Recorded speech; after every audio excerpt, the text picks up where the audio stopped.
안녕하세요. 크롬사사입니다. 현재 시간은 1월 19일 오전 6시 24분이고요. 지금 좀 배가 많이 고픈데 어쨌든 간밤에 보니까 조정이 꽤 와 있더라고요. 네, 저 같은 경우에 여기까지 조정 오고 봤으면 매수를 들어갔을 것 같은데 저는 어제 그 생산자 물가지수가 좋게 발표가 됐잖아요. 그리고 한 자정까지는 가격이 잘 오르더라고요. 여기까지는. 그래서 이제 엘프하고 엔진코인 그냥 단타 매수 잡아놓은 거 다 정리하고 잠을 청했는데 이게 나왔었네요. 그리고 다시 한번 지금 재차 하락이 나오고 있는데 일단 4시간봉으로 보시게 되면 4시간봉 기준 요 20일 EMA가 깨졌죠. 4시간봉 기준. 그리고 이제 저항을 받고 있는 모습인데 그 말은 즉슨 일봉상 봤을 때 200일 EMA가 깨지고 있다는 얘기고 오늘 만약에 종가 마감을 200일 EMA 위에서 해주지 못하게 되면 제가 지난 월요일에 말씀드렸던 그냥 되게 정석적인 차트의 그림 형태가 나올 수도 있겠네요. 이런 그림이 되고 자연스럽게 CME 갭도 채워지게 되겠죠. 365주 EMA 테스트를 한 번 더 할 수도 있고요. 여기는 정말 좋은 매수 자리라고 그랬죠. 여기서는 반드시 매수 꼭 들어가셔야 됩니다. 여기서 한 번 더 매수할 현금 자금 남기고 좀 매수 들어가셔야 될 자리예요. 여기는 정말 좋은 매수 자리입니다. 이런 자리에서 매수 못 들어가면 이제 코인 접으셔야 돼요. 네, 코인 접으셔야 됩니다. 저는 개인적으로 그렇게 봐요. 이런 자리에서 매수 못 들어가면 자기 스스로 판단에 의해서 코인을 접어야 돼요. 네. 그렇게 되면 이제 큰 헤드앤숄더가 아니라 이런 작은 헤드앤숄더가 조금 만들어지겠죠. 다시 올라가게 되면 이제 올라가게 되면 다시 이제 이 뚫어낸 어제까지 지지 테스트 한번 해낸 200일 EMA는 저항이 되겠죠. 저항이 다시 한번 테스트를 해야 되니까. 그래서 일단 9시까지 가격을 조금 지켜보시고요. 반드시 조정이 온다라는 게 아니고 오늘 9시까지 지금 1시간 30분 정도 남았거든요. 차트가 20일 EMA, 20일 EMA가 대략 가격도 거리수마다 차이가 다 있는데 BT 스탬프 차트도 한번 봐보세요. 20일 EMA 어디에 있나? 바이낸스 현물 차트 기준으로는 대략 그냥 21K라고 할게요. 정확히 말하면 2987달러 부근에 있네요. 여기 위로 마감을 못하게 되면 아마 오늘 내일 해가지고 조정이 나올 겁니다. 대략 한 요 정도의 조정이 나올 것 같아요. 여기까지의 조정이. 그 중간에 CME 갭이 있죠. 대략 19.5K의 CME 갭이 있습니다. 잠깐 지금 매물대 한번 조금 확인을 한번 해볼게요. 매물대 한번 확인을 해보면 똑같이 한번 조금 봐볼게요.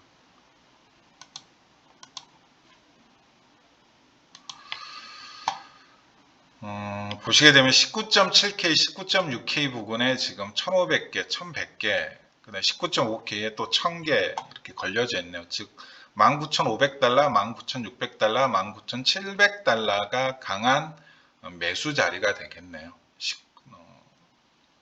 19.5K, 19.6K, 19.7K.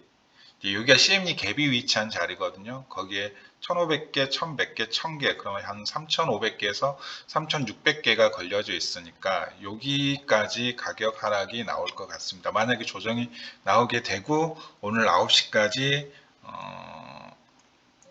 가격이 200일 EMA 위로 회복을 못한다면 그렇게 된다라는 얘기예요. 그러니까 대략 요 정도까지 되네요. 여기 부분이 되네요. 여기 부분. 여기서부터 여기까지는 되게 좋은 매수 자리가 되겠네요. 근데 오늘도 만약에 남은 2시간 반 동안 가격을 끌어올려 가지고 200일 EMA 위에서 마감을 하게 되면 정말 이제 조정을 안 줄 가능성이 조금 더 높아진다는 거죠. 이미 이제 일봉상 여전히 과매수 구간에 머물고 있지만 이걸 4시간 봉으로 보시게 되면 이미 기간 조정을 통해 가지고 상당 부분 과매수 구간에서 빠져나왔다라는 걸 확인하실 수 있을 겁니다. 이게 대표적으로 상승장에 많이 나오는 패턴이거든요. 올리고 가격 조정이 아니라 기간 조정을 주면서 과매수 구간을 시키고 다시 또 차트가 올라가는 거죠. 그리고 이제 이 피트가 옆으로 이렇게 빠지는 동안에 알트코인은 달리는 거죠. 그러니까 피트 알트 이렇게 번갈아 가면서 달리면서 이제 피트가 중요한 고비 가격대에 왔을 때, 즉 여기죠, 여기 60주 EMA, 20개월 EMA 자리, 채널의 상단을 돌파하는 주요 고비 가격대, 주요 매물대 자리, 주요 저항대 자리를 돌파할 때 비트코인 쪽으로 유동성이 확 한번 쏠리면서 비트코인 독주가 나와야 돼요. 알트코인 다 죽이고. 그래야지 이제 제대로 된 상승장이 나오는 겁니다. 바닥부터 흡성대법이 나오는 게 아니고 주요 고비 가격대에서 유동성이 비트코인 쪽으로 확 한번 쏠려야 됩니다.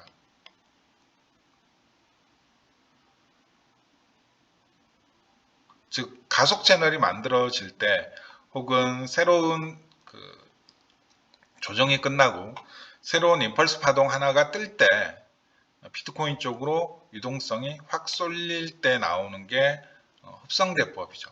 다른 코인들은 다 이제 정리가 된 상황에서, 그래서 이제 오늘 내일은 좀 차트 잘 보셔야 될 것 같고요.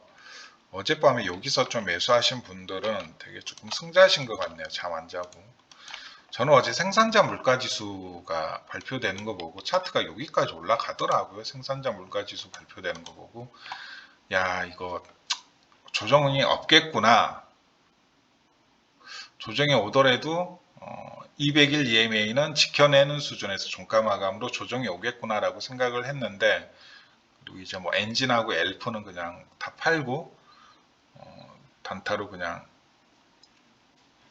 다 팔고 자문이 들었고, 그 다음에 아침에 일어나면 S&P 차트가 이걸 뚫고 있을 줄 알았어요.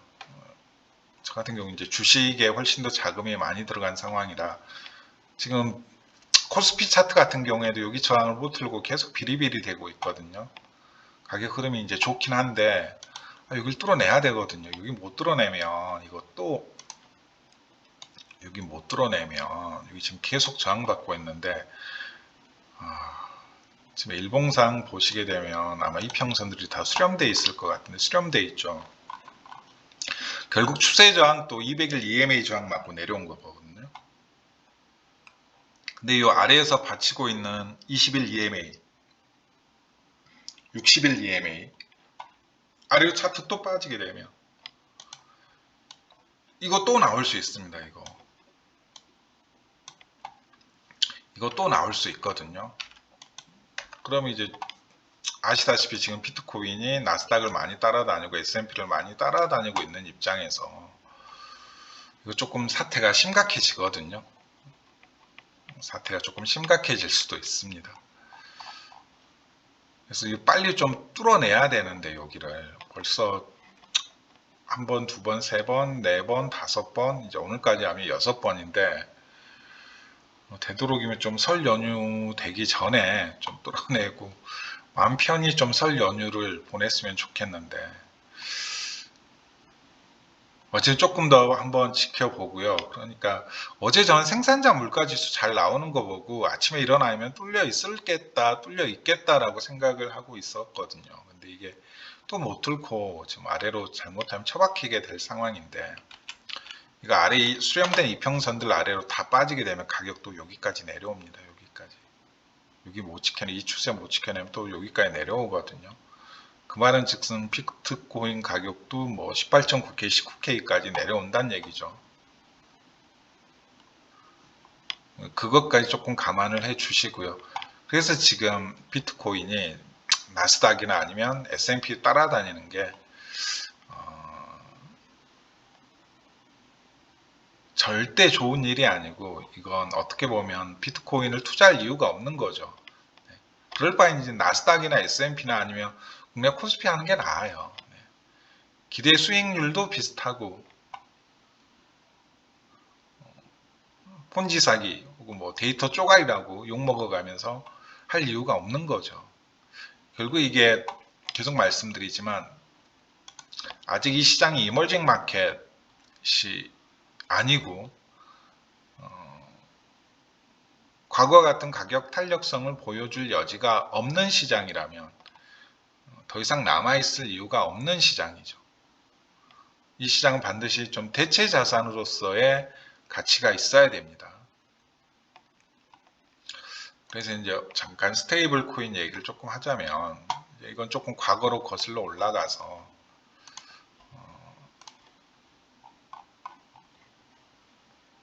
이때로 조금 돌아가 볼게요. 이때로. 어제 조금 어떤 분이 댓글을 조금 달아주셨는데, 이제 이 시기로 돌아가 보셔야 되는데, 이때가 되게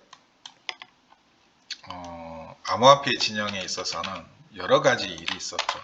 근데 일단 저는 이제 비트코인이 대략 지금 뭐 2009년 또는 2010년부터 시작되었다라고 생각을 했을 때 대략 지금 12년, 13년의 역사가 돼 있잖아요.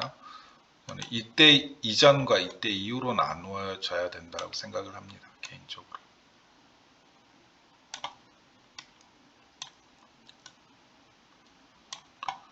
혹은 뭐 여기를 기준으로라고 볼 수도 있고요. 이 구간에서 무슨 일이 있었나요? 두 가지 일이 있었죠. 첫 번째는 중국이 채굴 산업을 완전히 금지시켜 버렸고, 사양 산업이라고 시진핑이 그냥 못으로 박아버렸죠. 그 전까지는 분명히 중국은 비트코인 채굴 산업을 좀 국가 기관 산업 형태로 해가지고 육성을 시켰습니다.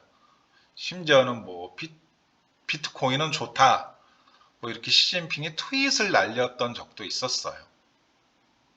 근데 이때는 이제 대놓고 금지를 시켰죠. 그 다음에 또 이때는 중국인들의 역시 거래소 사용 금지, 그냥 현금화를 못 시키도록, 저는 이 두 가지가 이 사이에 있었고, 이 이전과 이 이후로 좀 나누어져서 봐야 된다라고 생각을 해요. 개인적으로. 즉, 뭐 운전수가 바뀌었다라고 표현을 하면 딱 맞을 것 같아요. 운전수가 바뀌었다. 혹은 운전수가 2명이었는데 한 명이 이제 운전대를 놓고 차에서 내렸다. 뭐 이렇게 보셔도 되고요. 그럼 이제 운전대를 놓았던 운전수가 다시 이 자리에서, 이 구간에서 복귀를 했는지, 혹자는 뭐 그런 얘기도 하잖아요. 저스트 선이 가장 먼저 입을 털었죠. 조만간 중국이 다시 암호화폐를 허용할 것이다 라는 입을 털고 있는데, 그건 뭐 그냥 확인 안 된 사실이고, 지금 팩트는 뭐냐면 중국에서는 채굴도 금지되어져 있고 중국인들 대상으로 한 암호화폐 거래도 금지되어져 있습니다. 그게 팩트예요. 그걸 부정하고 지금의 상황을 보시면 안 돼요. 팩트를 부정하고 중국 세력이 이미 들어와 있을 것이다, 그게 아니고, 팩트는 중국인들은 지금 이 시장에서 손을 놨다라는 게 팩트죠. 멍청한 양키 세력들은 여기서 전부 다 그냥 비트코인 다 매수를 했고요.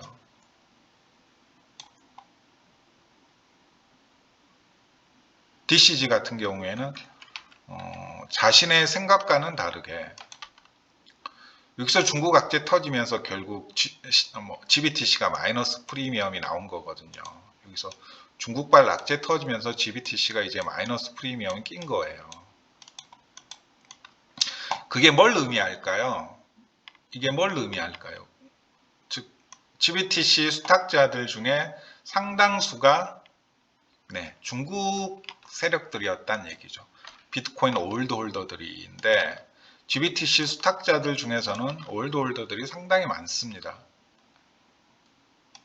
결국 이 GBTC 마이너스 프리미엄이 가속되니까 DCG에서 여기 구간에서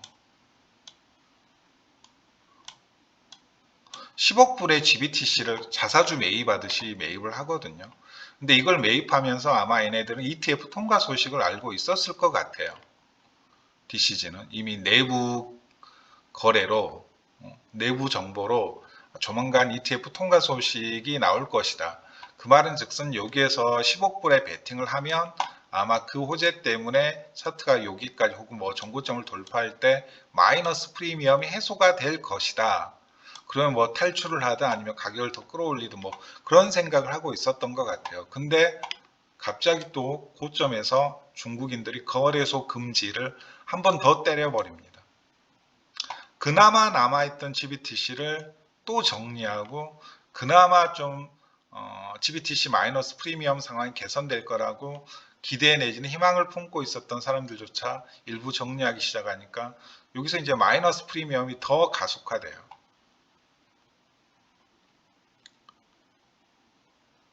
그리고 이제 계속해서 마이너스 프리미엄이 중첩되다가 드디어 이번에 그 마이너스 프리미엄의 하락 추세가 뚫렸거든요. 잠깐 조금 보시게 되면 이러면 길어지는데 잠깐 이 얘기만 조금, 즉 쉽게 말하면 지금 미국 기관들은 중국인들 좋은 꼴만 시켜준 거예요. 지난 반감기 최고의 승자는 중국 채굴 세력하고 중국 투자자들입니다. 제가 그랬잖아요. 중국 투자자들은 시진핑 덕분에 부처빔도 피할 수 있었고, 시진핑 덕분에 루나빔도 피할 수 있었고, 시진핑 덕분에 FTX 빔도 피할 수 있었거든요. 그게 팩트예요. 그게 팩트. 근데 그 던져지는 시장의 물량을 병신 같은 양키 기관들이 다 받아 먹은 겁니다. 우리의 지금 세상에서 가장 크게 비트코인 물려 있는 사람이 누군가요? 세일러잖아요. 세일러가 받아 먹어 준 거예요. 그걸.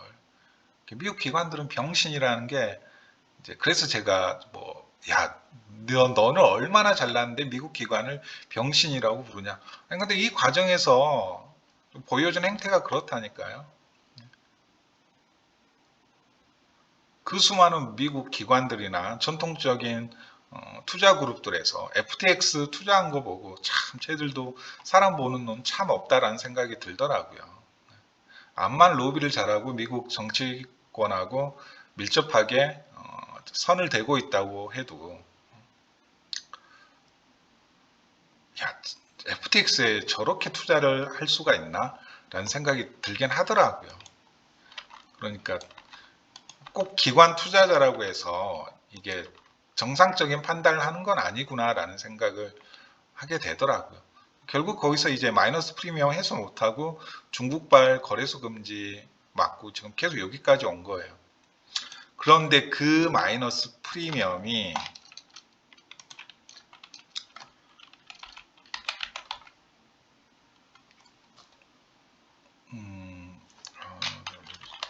프리미엄이 아마 있을 건데 GBTC 프리미엄으로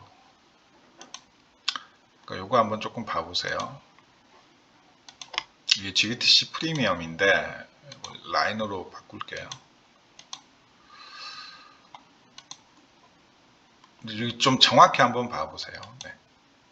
이게 0이 여기거든요. 제가 이미 이건 트레이딩비에 올려놨습니다. 여기가 0인데 마이너스 프리미엄이 시작된 게 이때부터예요. 근데 이때부터 실은 중국 애들은 이제 곧 채굴 산업 정리된다라고 해서 가격 자신이 가지고 있는 코인들을 정리하고 있을 때였거든요. 이때 업비트에서도 중국 세력들 빠져나가기 위해서 김프가 20%씩 막 끼고 그랬죠. 이때 김프가 막 20%, 한 25%까지도 최대 끼고 그랬거든요. 즉 업비트 내 상주하는 중국 세력들도 김프 만들어내면서 마지막 정리하고 있다라는 얘기죠. 신나게 재정거래하고 신나게 김프 매매까지 곁들이면서. 그리고 이제 이 마이너스 프리미엄이 해소가 안 되니까 이 구간에서 이제 곧 ETF 통과 호재가 있으니까 10억 불 베팅을 한 거거든요. 근데 중요한 건 그 10억 불을 여러 군데에서 빌렸어요.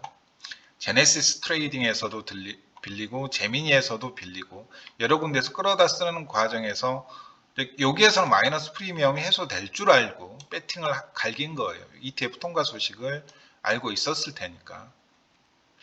근데 개선이 안 되고 중립 추세 유지하다가 중국발 악재가 터지니까 한 번 더 가속화돼 버리죠. 이제 여기서 거래소 금지가 나왔으니까 중국의 거래소 금지가 나온 구간이 이 구간이거든요.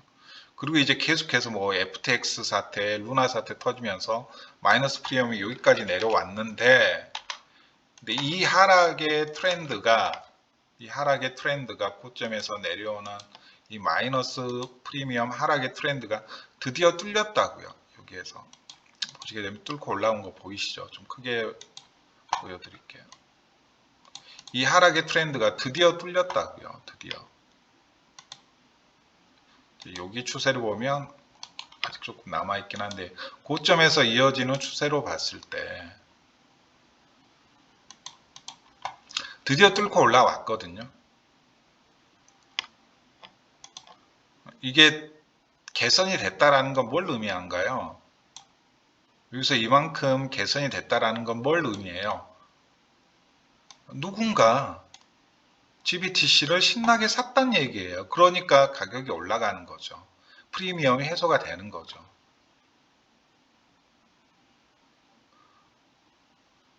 이해 가시나요? 어디가 샀나요? 지금 이제 언론에서 떠들기는 어디가 샀다라고 언론에서 떠들고 있죠. 일단 아크 인베스트를 이끌고 있는 돈나무 누나 캐시우드는 샀다라고 이미 언론에 나왔고 여러 번 샀죠. 한두 번 산 게 아니라. 제가 FTX 사태 터졌을 때 웃고 있는 집단이 두 개 있을 거라고 했잖아요. 첫 번째는 코인베이스, 두 번째는 DCG가 웃고 있을 거라고 했잖아요. 아마 조만간 아크인베스트 돈나무 누나가 GBTC 매입 소식 곧 들릴 것이다. 근데 아니나 다를까 뭐 한 일주일 지나고 바로 그 소식이 떴죠. 그리고 코인베이스 입장에서도 경쟁 거래소가 하나 꼬꾸라졌으니까. 근데 지금 상황 보게 되면 그게 뭐가 될지 모르겠어요. 로빈후드가 될지 아니면 그냥 미국의 지금 증권 거래소들이 통합해 가지고 하나의 거래소를 차리고 있는데 당연히 이제 여기 뒤에는 뭐 골드만삭스부터 해가지고 미국의 투자 은행들이 그 다음에 전통적인 증권 거래소가 있겠죠. 이제 얘네들까지 다 죽여버리고 새롭게 판짜기를 하겠다라는 건지 아니면 여전히 그냥 숙주를 내세워가지고 이 시장을 재편하겠다라는 건지는 조금 지켜봐야 될 것 같아요. 만약에 지금 DCG의 지분 구조가 지금 DCG는 지분 구조를 알 수가 없거든요.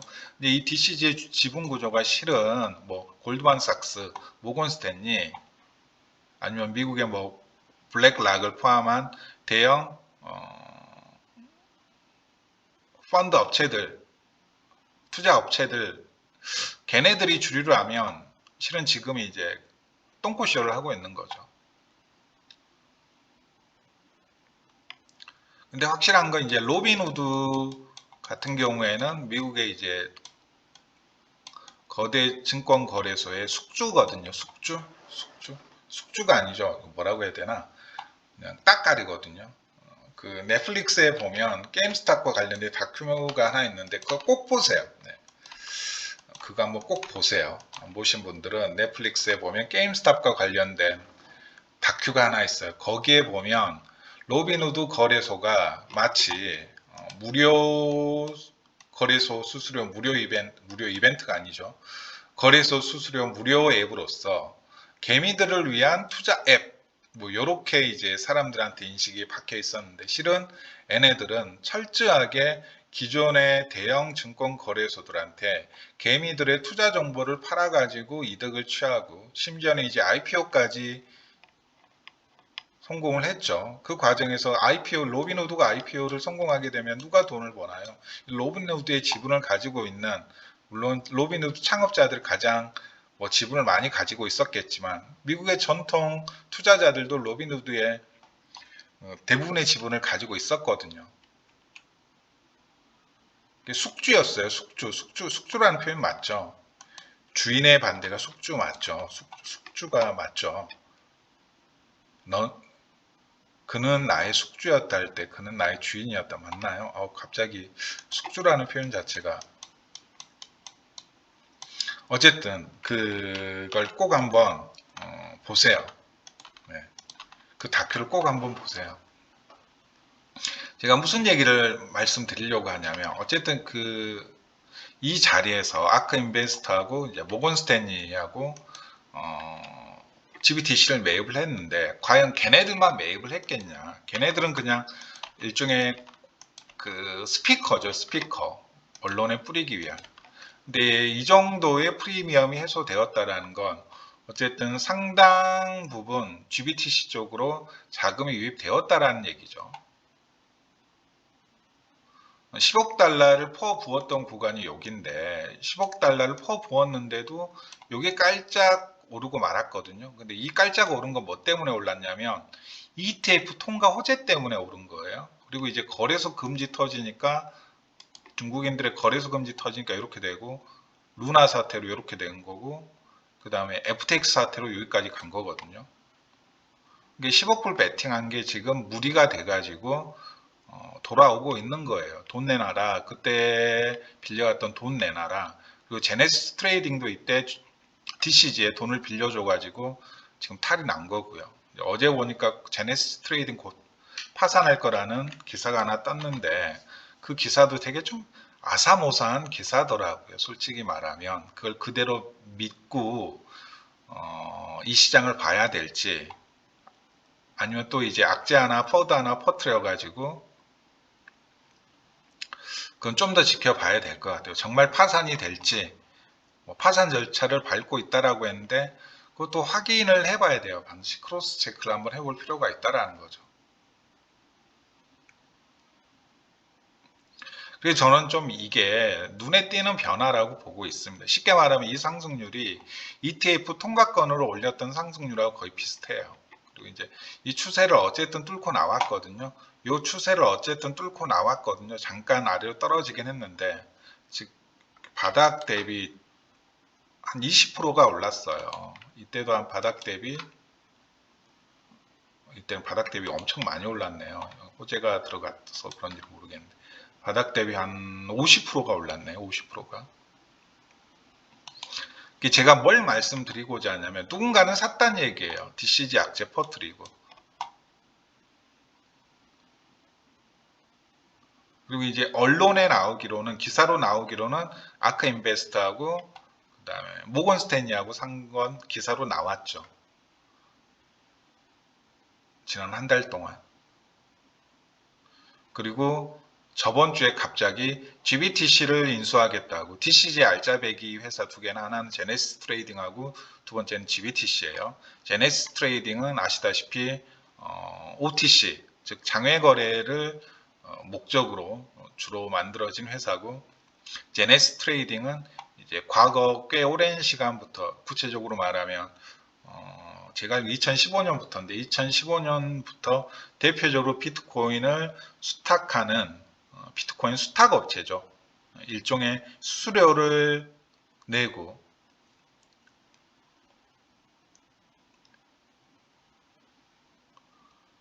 그런데 어쨌든 이게 움직였단 말이죠. 12월 정확히 12월에 저점 찍고 한 달 동안 이제 이만큼 올라온 거예요. 그래서 제가 앞으로 좀 GBTC 프리미엄과 GBTC 가격을 조금 확인을 해봐야 된다라는 얘기예요. 이제 이 과정에서 이른바 너무 길어지는데 제가 그 스테이블 코인 관련해서는 다음에 조금 다시 한번 정리를 해드리겠습니다. 그럼 좀 너무 많아져 가지고 이렇게 생각하시면 돼요.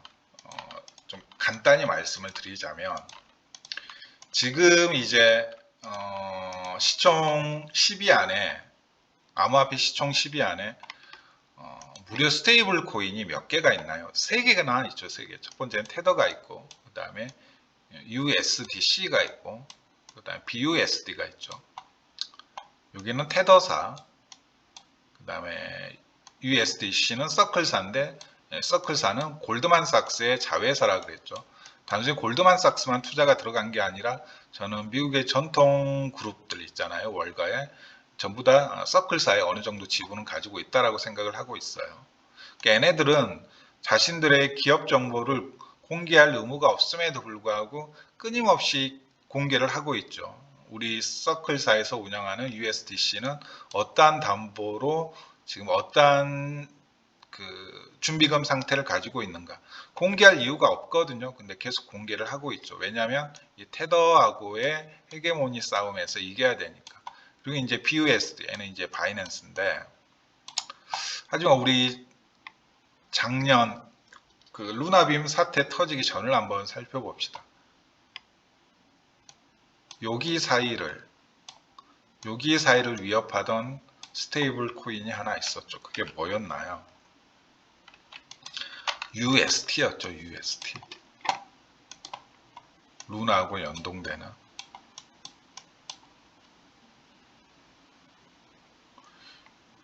이 뭐 진짜 담보도 명확하지 않은 알고리즘 스테이블 코인이 시총이 5조 가까이 올라갔던 적이 있었어요.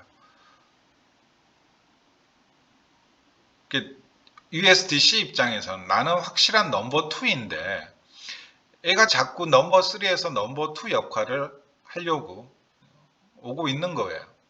들이대고 있는 거예요. 특히 UST가 2021년 겨울에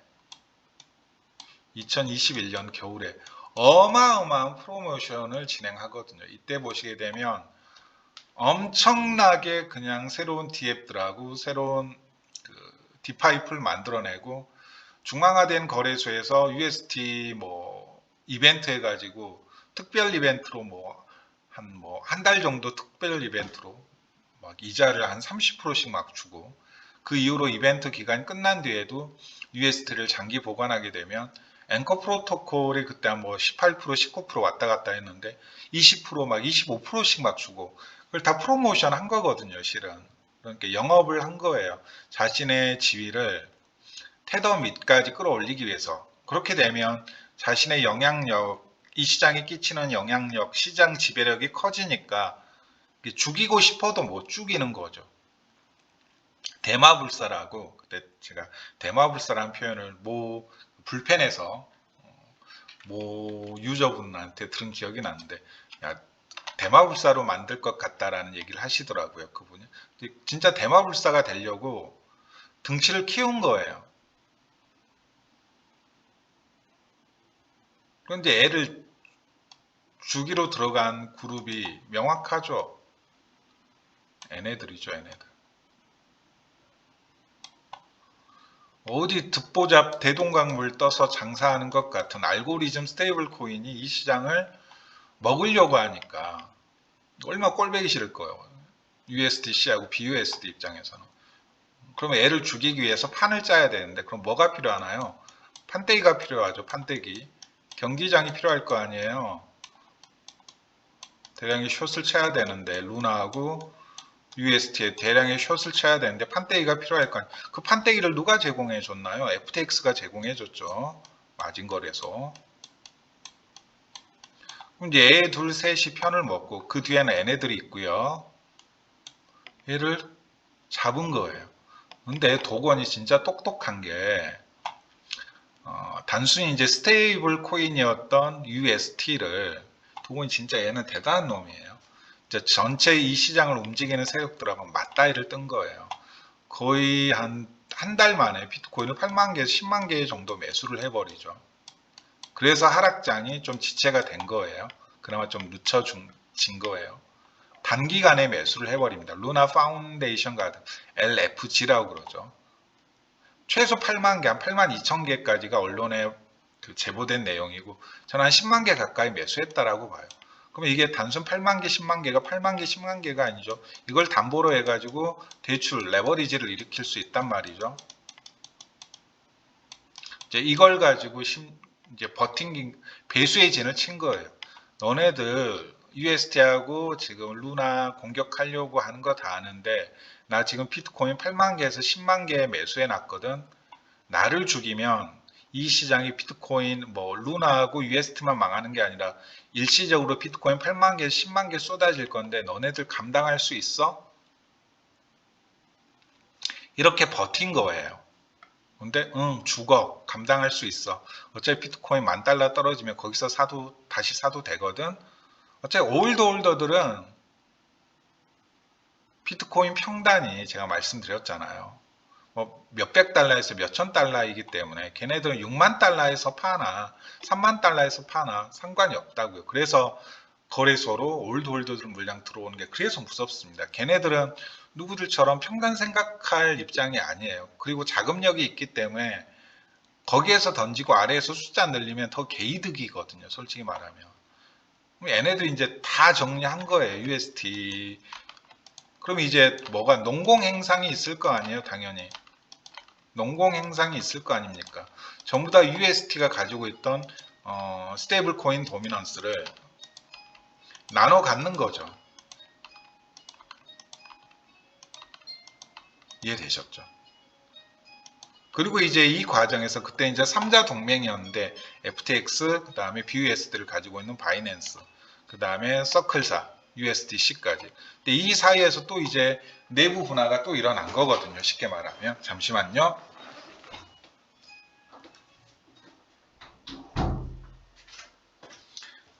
농공행상을 하는 과정에서 이때 이제 같이 죽이는 건 좋았는데 그때까지는 좋았는데 농공행상을 하는 과정에서 이제 또 싸우게 된 거예요.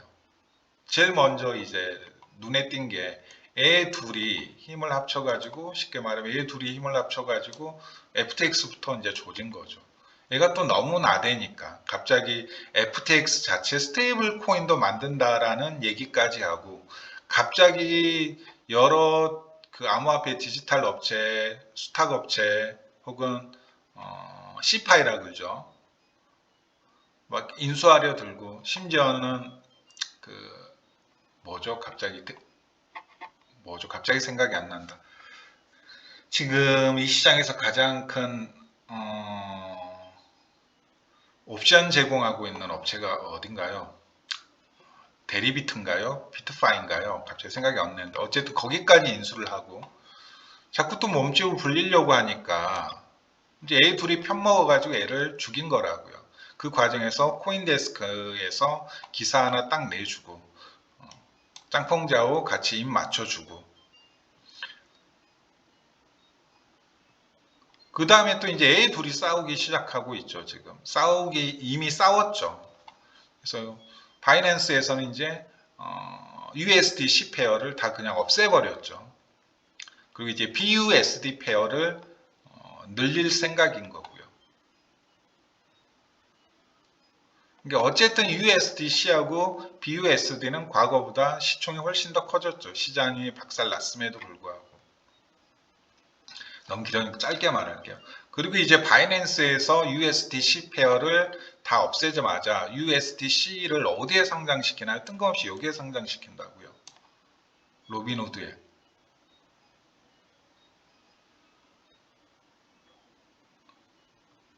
이렇게 붙어 먹겠다라는 거죠. 붙겠다라는 거죠. 즉 로빈후드에서 지금 암호화폐 거래 자체가 진짜 미미한 수준이긴 한데 만약에 미국의 여기 전통 투자 그룹에서 자체 거래소 설립이 여의치 않을 경우에는 그동안 미뤄주었던 코인베이스를 계속해서 밀어줄 수도 있고 아니면 DCG를 통해서 간접 투자를 계속해서 할 수도 있고 아니면 자체 거래소를 설립할 수도 있고 아니면 로빈후드에 지금 있는 암호화폐 섹터를 좀 더 키우는 쪽으로 갈 수도 있고 그런 상태로 지금 가고 있는 상황입니다. 전체적인 이 판때기 상황이. 그래서 솔직히 저는 지금 제일 궁금한 게 이 DCG의 지분 구조가 어떻게 될까요? 저는 지금 제일 중요해요. 연기를 하고 있는 건지 아니면 이 DCG를 먹겠다라는 건지가 좀 헷갈린다고요. 연기를 해서 기존 돌고래급 혹은 고래급 개미 투자자들의 마지막 손절 물량까지 쫙쫙 빨아먹겠다라는 건지 아니면 DCG마저도 다 죽이고 뭐 로빈후드 중심으로 재편을 하든 아니면 걔네들이 그냥 거래소를 설립을 해가지고 거래소 설립한다는 게 쉬운 일이 아니잖아요. 그리고 거래소를 만든다라고 해서 갑자기 저희가 생각을 해보세요. 지금 오비트를 이용하고 있는데 생각을 해보세요. 갑자기 미래에셋이 가장 거래소 설립에 적극적이었어. 미래에셋에서 암호화폐 거래소 설립한다라고 해서 갑자기 전부 다 이쪽으로 가게 했습니까? 이게 쉽지가 않다고요. 이게 생각을 하고 그대로 코인베이스를 키울지 아니면 로빈후드가 워낙 개미들한테는 많이 사용되는 앱이니까 로빈후드 쪽에서 암호화폐 거래를 좀 활성화시킬지 그러니까 어쨌든 USDC를 BUSD에서 거래 페어가 중지되자마자 로빈후드에 상장을 시켰거든요. 아마 다음 목표는 제가 봤을 때 USDC 서클사는 이 USDC를 분명히 CME 즉 다른 기존의 통화화폐 뭐 엔화나 달러나 파운드화처럼 CME에 상장시키는 게 저는 목표가 될 것 같아요. 결국엔 이제 테더를 나중에 또 죽이겠죠. 이 테더가 가지고 있는 점유율, 도미넌스를 USDC와 BUSD가 먹겠다라는 거죠. 이 테더는 항상 악재를 끼고 있으니까. 투자자 입장에서는 테더가 모든 스테이블 코인 도미넌스를 다 차지하고 있을 때보다는 그래도 테더 악재가 터졌을 때 위험성을 회피할 수 있는 수단이 그나마 좀 생기는 거죠. 즉 테더가 망한다고 해서 이 시장이 망할 가능성이 이제 제로가 되었습니다. 물론 악재가 되긴 하겠지만 왜냐하면 이게 다 받아 먹을 거니까 BUSD와 USDC가. 그러니까 이 사태를 보면서 수많은 디파이 업체들, 수많은 암호화폐 프로젝트들이 전부 다 자체 스테이블 코인을 만들려고 그 난리를 치고 있는 거예요. 이게 결국 스테이블 코인 도미넌스를 차지하는 쪽이 이 시장을 먹을 수 있을 가능성이 높겠구나. 아니 최소한의 먹거리는 만들어낼 수 있겠구나. 그걸 루나로부터 배운 거예요. 루나로부터. 이 프로젝트를 계속해서 유지하기 위해서 UST와 같은 그게 스테이블 코인, 알고리즘 스테이블 코인 형태의 스테이블 코인이든 아니면 담보를 가지고 있는 형태의 스테이블 코인이든 반드시 필요하겠구나. 그리고 뭐 우후죽순처럼 너도 나도 그냥 자체 스테이블 코인들을 만들어내잖아요.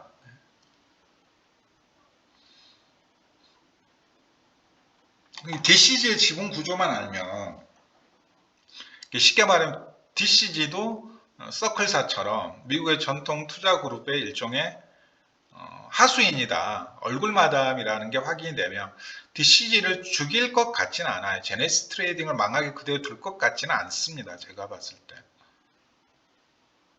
이게 자체 암호화폐 거래소 설립 계획을 발표하기도 했고 그렇게 될 거라고 보고 있긴 한데 이게 한 번에 이 시장에서 점유율을 가져가는 게 쉽지가 않아요. 그러면 그냥 있던 거 키우는 게 낫죠.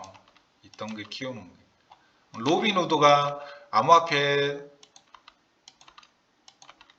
거래소 운영이 직접적으로 이제 대놓고 지금도 하고 있긴 하지만 뛰어든다라고 했을 때 과연 코인베이스나 아니면 바이낸스 수준의 운영 능력이 있을 건가?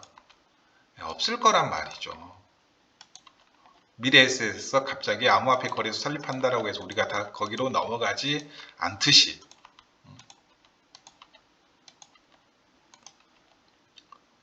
그래서 제가 보기엔 저는 계속해서 밀어줄 가능성이 높다라고 생각을 합니다. 밀어줄 가능성이 높다라고 생각을 해요.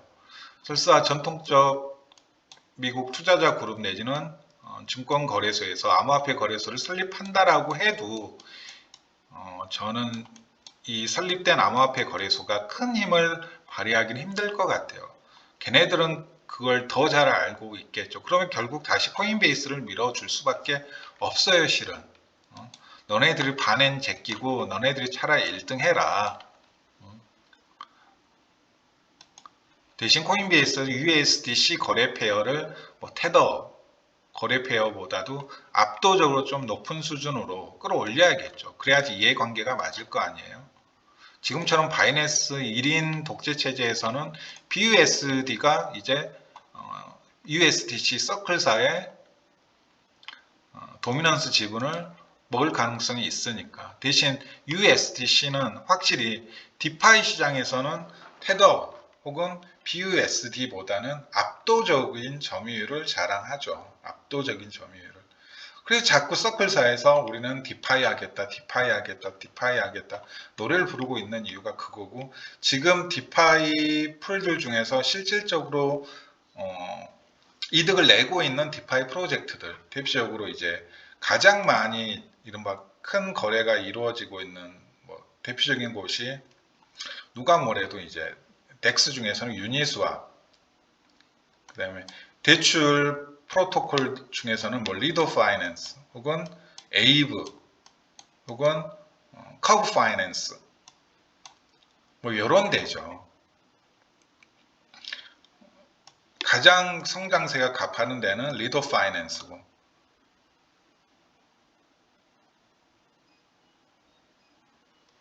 그 다음에 뭐 컴파운드도 최근 디파이 프로젝트 중에서는 좀 괜찮죠. 네, 에이브 같은 경우에도 이제 빌려주고 대출해주고 거기에 대해서 이제 이자 놀이하고 에데마진하는, 쉽게 말하면 다 그냥 에데마진을 한다라고 생각하시면 돼요.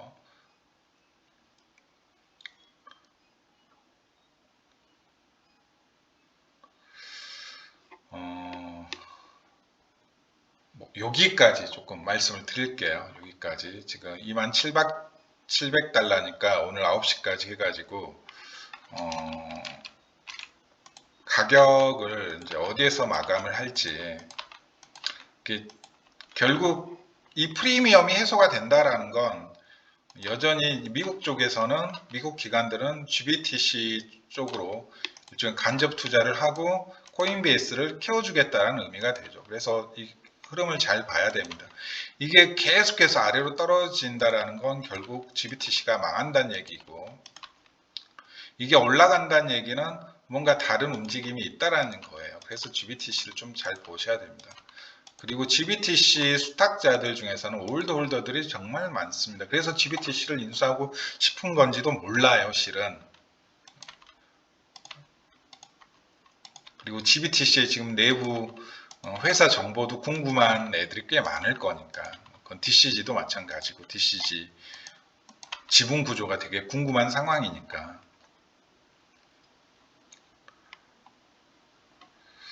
일단 오늘은 딱 여기까지 말씀을 드리겠습니다. 일단 제가 파악하고 있는 루나 사태 이후의 흐름은 이 정도입니다. 제가 이전 트레이딩 뷰에 좀 장문의 글을 좀 썼던 것 같은데, 그러니까 항상 그 큰 가격 변화를 주기 전에 이 시장에 좀 영향력이 있는 경쟁자를 제거하고 가격을 올리는 것은 뭐 불변의 진리인 것 같아요.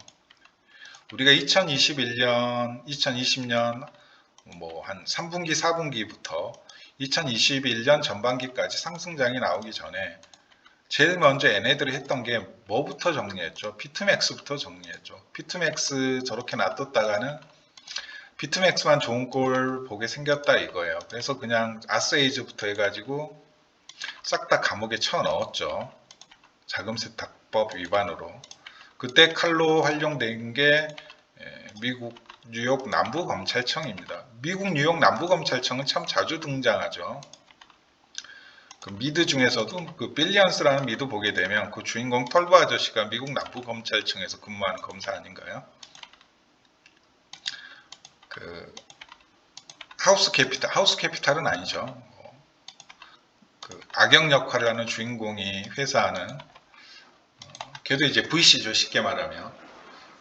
잡아 넣으려고 하는 그 검사 역의 배우가 근무하는 데가 미국 뉴욕 남부검찰청이죠. 그리고 미국 뉴욕 남부검찰청은 뭐 리플 사태와 관련해서도 자꾸 얘기가 오르락 내리락 하더라고요. 근데 그 칼을 이용해 가지고 그냥 비트맥스 싹 다 정리한 거거든요. 오죽하면 아스에이즈도 좀 마탱이가 간 게, 베리 실버 욕을 하고 다니겠습니다. 근데 욕을 하는 이유가 그냥 백인이라 싫대요. 백인이라. 쟤는 백인이고 분명히 사기꾼임에 틀림없다. 뭐 그런 얘기를 하고 있는데, 걔도 너무 이렇게 뭐라고 해야 되나. 원래 내가 이 시장에서 대가리가 될 수 있었는데 너네들이 나를 죽이고, 뭐 약간 이런 느낌인 것 같아요. 약간 피해의식이 약간 있는 것 같아요. 메리 실버도 그렇게 대놓고 욕하는 거 보면. 그러니까 지금 DCG 망해간다는 얘기 들으니까 제일 박수 친 애들이 아세이즈죠, 아세이즈. 내 그럴 줄 알았다, 저 사기꾼 새끼들. 너네들이 나를 족치고 2020년, 2021년 불장 일으킬 때부터 내가 너네들 그렇게 될 줄 알았다. 약간 요런 느낌이죠, 요런 느낌. 그래서 그때 그 아세이즈, 비트맥스 정리된 것처럼 지금 FTX가 정리가 된 거예요. 너무 판때기를 먹으려고 하니까. 뽀글이가 이 판택을 그냥 아예 그냥 싹 씹어 먹으려고 하니까 블록파이죠, 블록파이. 블록파이까지 막 먹고. 근데 알고 봤더니 그게 다 빚잔치였고 가지고 있는 비트코인은 없고 뭐 알라메다 리서치도 그냥 FTT 토큰만 잔뜩 가지고 있다 이거예요. 그러면 간단하죠. FTT 토큰 공격하면 쟤네들 망하겠구나. 실제로 FTT 토큰을 공격했고요. 네. 루나 공격하면 USD가 망하듯이 USD 공격하면 루나가 망하듯이. 근데 USD하고 루나는 안 망하려고 비트코인 10만 개를 매집해서 대놓고 1대1 다이를 붙은 거예요. 아마 샘 뱅크먼 뽀글이가 알라메다 리서치의 지분 구조가 FTT가 94%, 96%가 아니라 비트코인이 50% 이상이었으면 감히 공격을 못했을 거라고요. 야, 제 공격했다가는 이거 시장이 3K로 가게 생겼는데 어떻게 공격합니까? 근데 코인데스크에서 그 기사를 냈잖아요. 알라메다 리서치의 지금 자금 구조 자체가 너무나 FTT 토큰으로 편중되어져 있다. 그러니까 바로 장봉 작업을 맞받아쳤죠. 알라메다 리서치가 FTT 토큰으로 대부분의 자산을 구성하고 있는 걸 보니 나는 지난 루나 사태가 떠올라서 위험 회피 수단으로서 내가 가지고 있는 FTT 토큰을 정리하겠다. 즉 샘 뱅크먼한테 돈을 빌려주면서 그 돈에 빌려준 투자금에 대한 대가로서 FTT 토큰을 받았거든요. 근데 자기가 가지고 있는 FTT 토큰을 처분을 해야겠다. 나는 루나 사태 때 배운 게 있다. 그러니까 샘 뱅크먼이 우리 돈 많거든. 장펑아 팔려면 팔아봐. 응, 팔아줄게 하고 실제 한번 던져봤는데 바로 꼬리를 내렸죠. 실은 나 돈 없어. 나 실은 전부 다 어디에서 다 빌린 빚잔치 했던 거야. 제발 용서해줘. 그래? 그럼 한번 내가 한번 인수 한번 해볼까 해서 잠깐 하루 동안 잠깐 들여다봤더니 이건 도저히 먹었다가는 나까지 같이 죽을 정도의 상태였다라는 거죠. 그래서 뭐 하룻밤 만에 철회 기사 나면서 그냥 차트가 그때 15.5K까지 간 거였거든요. 결국 이제 남아있는 건 바이낸스하고 이제 코인베이스, 그 다음에 DCG 그룹, 그 다음에 그 뒷배들, 뭐 요 정도 되는데, 뭐 돈이 안 되는 시장이면 굳이 이렇게까지 할 이유는 없는데, 뭔가 큰 계획이 있으니까 이 짓거리를 하긴 하겠죠. 근데 앞으로 돈 벌기는 더 어려워질 거고요. 더 사악하게 운전을 할 거니까 제가 말씀드렸잖아요. 중국 쪽 채굴 세력이 존재하던 때는 그나마 얘네들이 이제 어떠한 일을 벌리게 되면 견제할 수 있는 견제 수단이라도 있었죠. 미국 애들이 던지면 중국 애들을 받아먹고 중국 애들이 던지면 미국 애들을 받아먹고 약간 그런 느낌이 있었다고요. 그리고 이제 한번 중국 쪽 채굴 세력들은 아래에서 매집하고 반감기 사이클이 올 때마다 쭉쭉 끌어올려 줬으니까. 이른바 미국 쪽 운전수들이 했던 기간 동안 비트코인 상승률을 보세요. 2만 달러에서 6만 9천 달러 간 게 다입니다. 횟수로는 4년 동안 2017, 18, 19, 20, 21 17년 12월에 고점이 2만 달러였으니까. 근데 4년 동안 고작 미국 쪽 애들은 지들이 운전대 잡고 비트코인을 고작 250%밖에 못 끌어올렸어요. 그 전에 중국 세력들이 남아있을 때는 어땠다고요? 몇천 프로씩, 몇만 프로씩 반감기 있을 때마다 끌어올려 줬습니다. 그래서 계속해서 말씀드리지만 이 시장은 이때 전후로 좀 바뀝니다. 네. 여기 사이클하고 여기 사이클 어찌 보면 좀 다르게 봐야 돼요. 그래서 지금 제가 가지고 있는 상승 시나리오 자체도 과거 두 번의 반감기 사이클 기반에서 만들어낸 상승 시나리오이긴 한데 어쩌면 의미가 없을 수도 있다라는 거죠.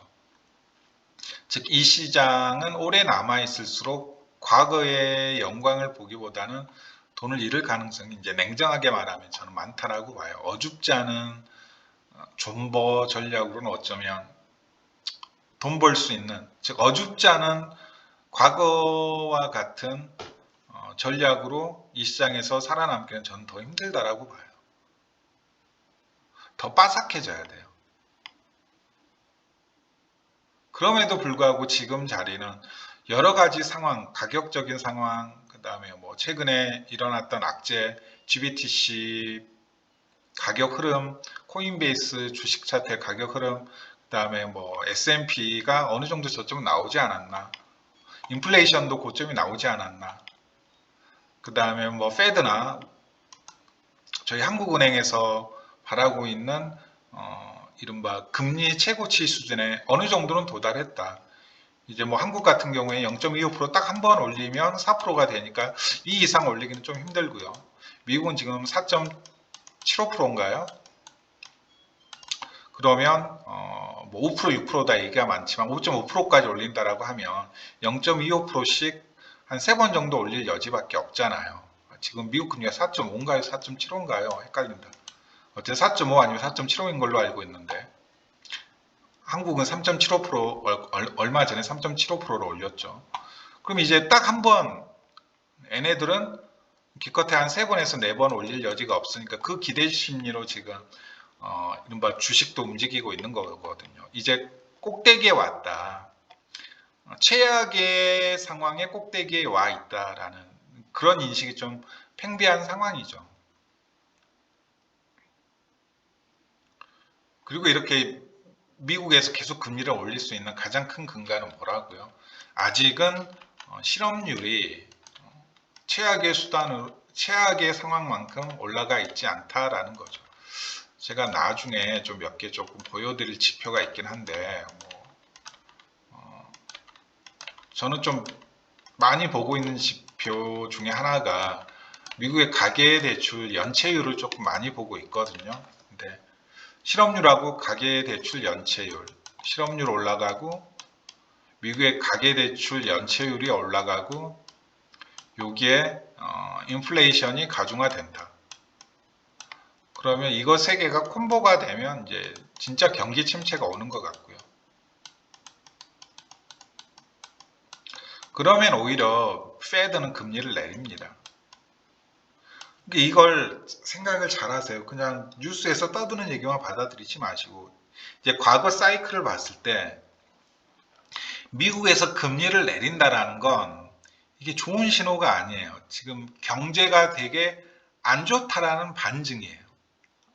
쟤는 또 이상한 소리 한다라고 말을 하는데 제 말이 잘 들어보세요. 미국에서 가장 최근에 금리를 확 내렸던 게 언제였죠? 코로나예요. 코로나 때 금리를 확 내렸거든요. 대외적으로 큰 일이 터졌다라는 거죠. 그럼 그 이전에 또 금리를 확 내렸던 시기가 언제예요? 2008년이에요. 이게 뭔가요? 금융위기 터지니까.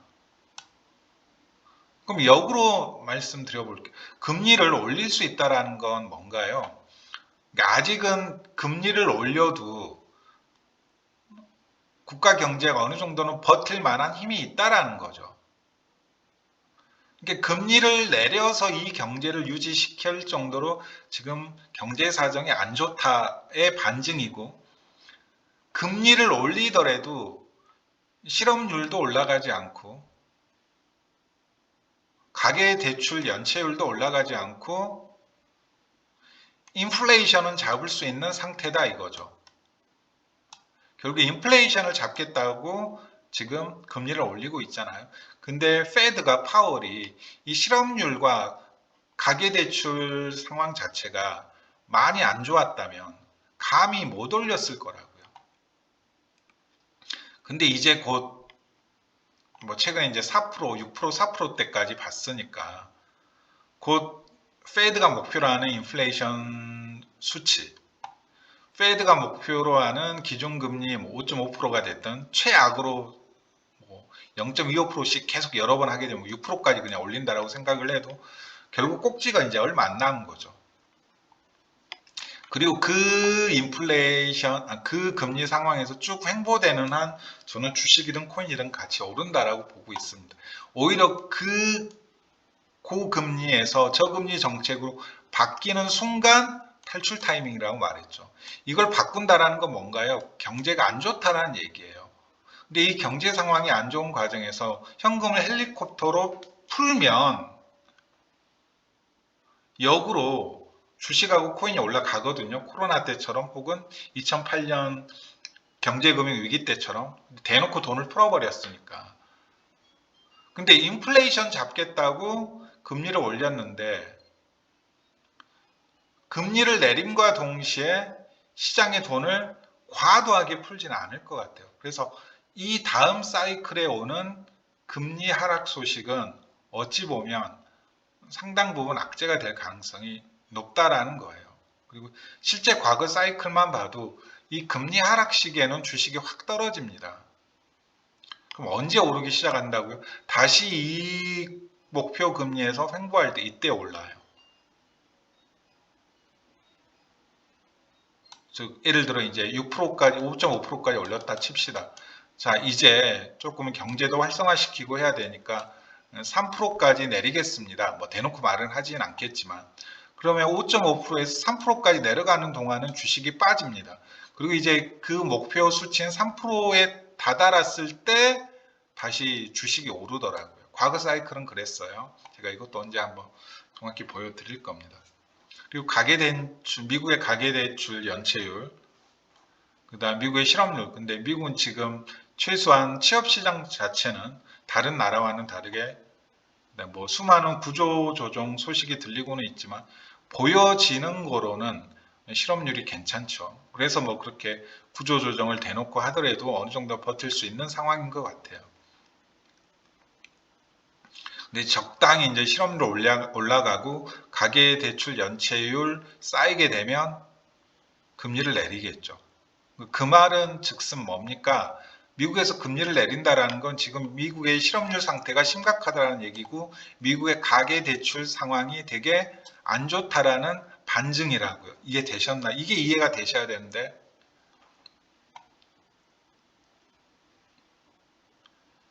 궁금하시면 그냥 위에 S&P 차트 켜두고 밑에 미국의 실질금리 변화율, 실질금리가 아니죠. 페드의 기준금리 변화율 켜두고 어떻게 지난 10년 동안 움직였는지 한번 그냥 확인해 보시면 그게 가장 빠를 거예요. 이게 사람들이 얘기하는 자, 금리 떨어질 때 진입 타이밍이다. 이 얘기는 틀린 얘기라고요. 오히려 금리가 떨어지면 꼬라박습니다. 즉 금리가 떨어진다는 얘기는 뭔 일이 터졌다는 얘기예요. 코로나 사태가 터졌든 2008년에 미국 경제위기 사태가 터졌든 뭔 일이 터졌으니까 금리를 내리고 돈을 푼다는 얘기거든요. 근데 다음에 이제 금리를 내릴 때는 돈을 이렇게 확 풀면서 금리를 내리기엔 조금 힘들 거라고요. 코로나 때는 워낙 특수한 상황이었고 그래서 결국엔 제 결론은 심각한 수준의 경기 침체가 뭐 올해 또는 내년에는 오지 않을 것이다. 이유는 간단해요. 페드가 이렇게 자신만만하게 계속해서 금리를 올리는 걸 보니 그럼에도 불구하고 미국의 노동시장은 아직은 버틸만 하는 걸 보니 그럼에도 불구하고 미국의 가계대출 연체율은 심각한 수준으로 올라가지 않는 걸 보니 제 판단은 이거예요.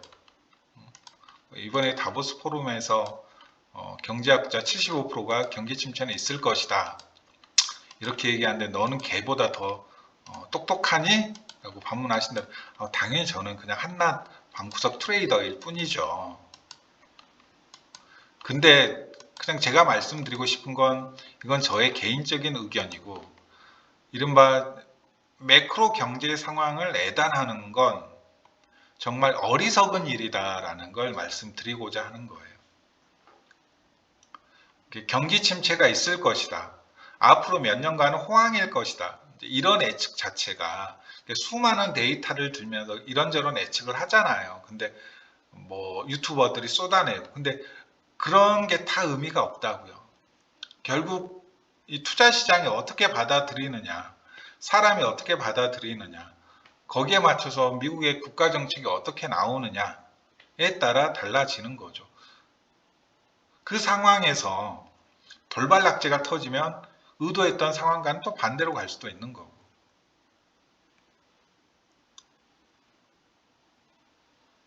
너무 이렇게 경기 침체가 반드시 있을 것이다 가정하고 이 시장을 대할 필요도 없고, 반대로 경기 침체는 없다 라고 못 박아놓고 이 시장을 대할 필요도 없고, 그래서 이제 안전하게 가는 거죠. 지금은 몰빵하면 안 돼요. 주식이나 코인에 몰빵하시면 안 됩니다.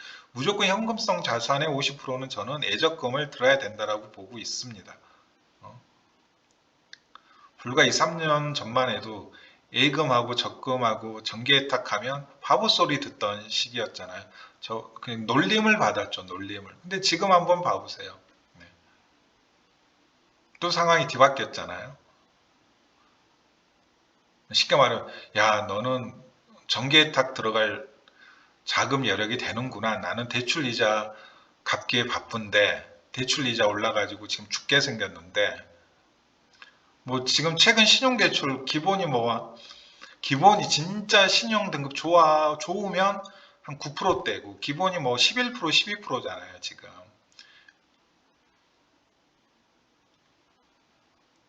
그래서 저는 지금은 정말 몸을 사리고, 대신 지금 자리가 워낙 과거 기준으로 봤을 때 기대 수익률이 높은 자리고 좋은 저항대를 뚫고 올라온 자리니까 충분히 좀 장기 존버해 볼 만한 구간이다.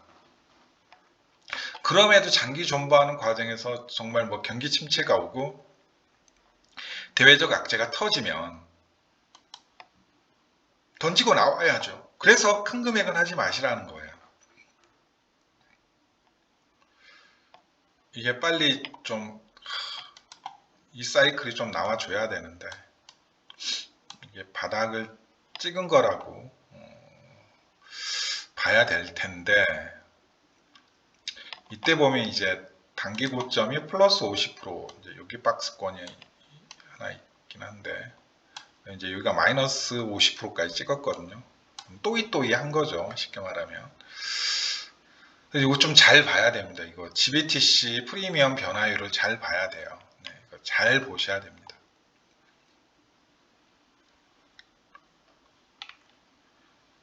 뭐 바꿔 말하면 정말 예상치도 않게 2021년에 다 빠져나갔던 두 번의 과정을 통해 이 시장에서 발을 뺐던 중국 쪽 애들이 다시 들어온다거나 하면 지금 미국 기관들의 폭주를 견제할 수 있는 좋은 상태가 되고, 이제 쌍끌이가 될 테고, 어느 쪽이 더 많은 비트코인을 보유하느냐의 싸움이 될 건데, 그러면 이제 가격이 올라가는 거죠.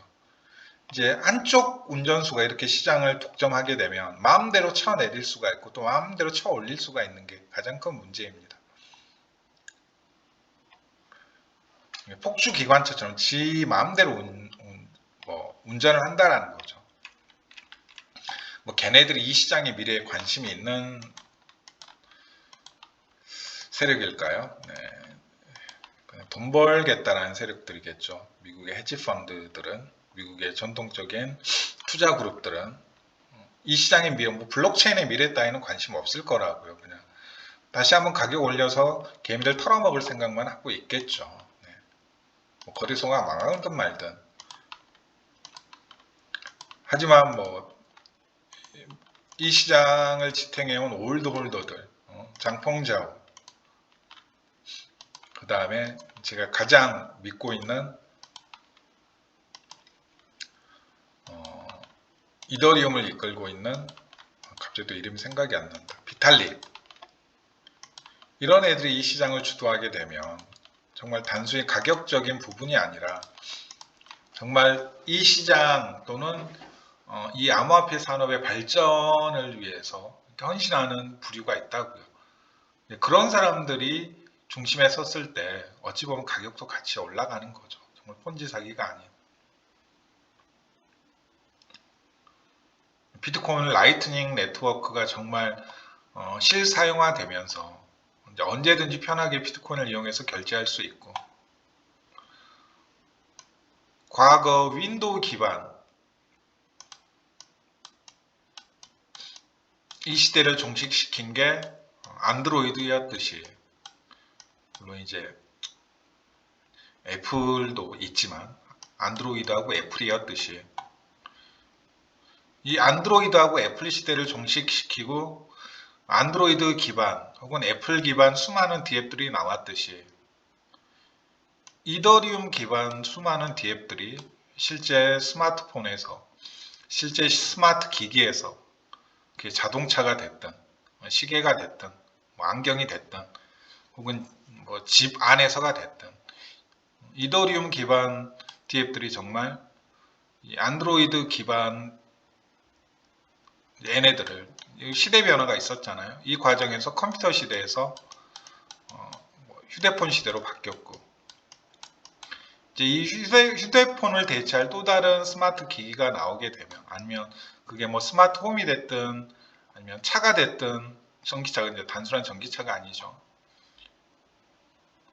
또 다른 모빌리티 수단이 됐든 아니면 또 다른 스마트 기기가 됐든, 그리고 그 안에서 작동되는 대부분의 앱들이 이더리움 기반이나 아니면 지금 수많은 레이어 프로토콜 기반 디앱들이 실제 사람들에 의해서 만들어지게 되면 정말 그런 세상이 오는 거죠. 이더리움은 이제 디앱을 만들어내고, 비트코인은 이제 실제 세계 어디를 가든 손쉽게, 수수료는 대폭 절감되게, 지금의 환전 수수료와는 비교할 수도 없을 만큼 실제 결제가 되는 날이 올 때, 뭐 이런 날이 올 수도 있는 거니까.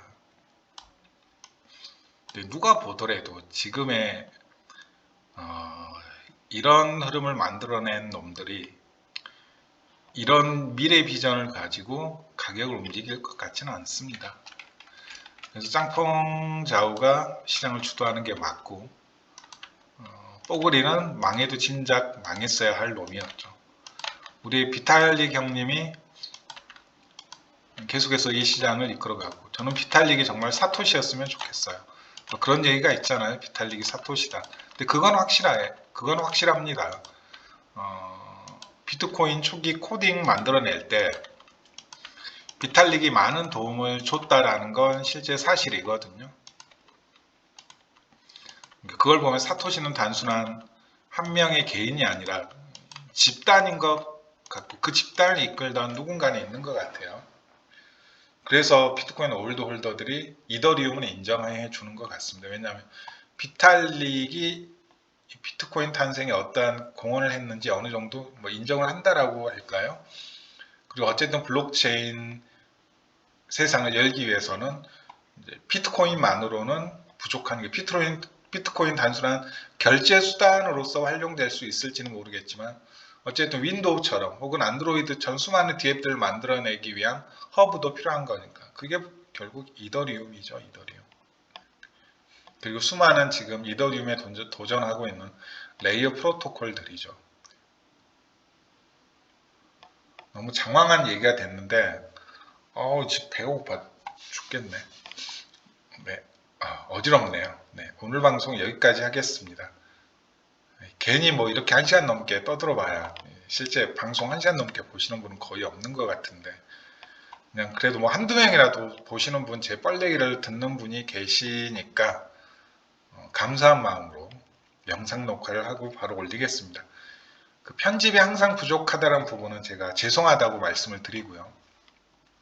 발음도 어눌한 새끼요. 좀 자막이라도 넣어주면 보기라도 편할 텐데, 그러면서 너는 구독자가 늘길 바라고 좋아요 개수가 늘어나길 바라니, 저한테 그런 것까지 바라신다면 저는 그냥 유튜브를 포기하겠습니다. 네, 언젠가 말씀드린 것처럼 그 귀찮음을 포기하고 그냥 다른 편안함을 찾겠습니다.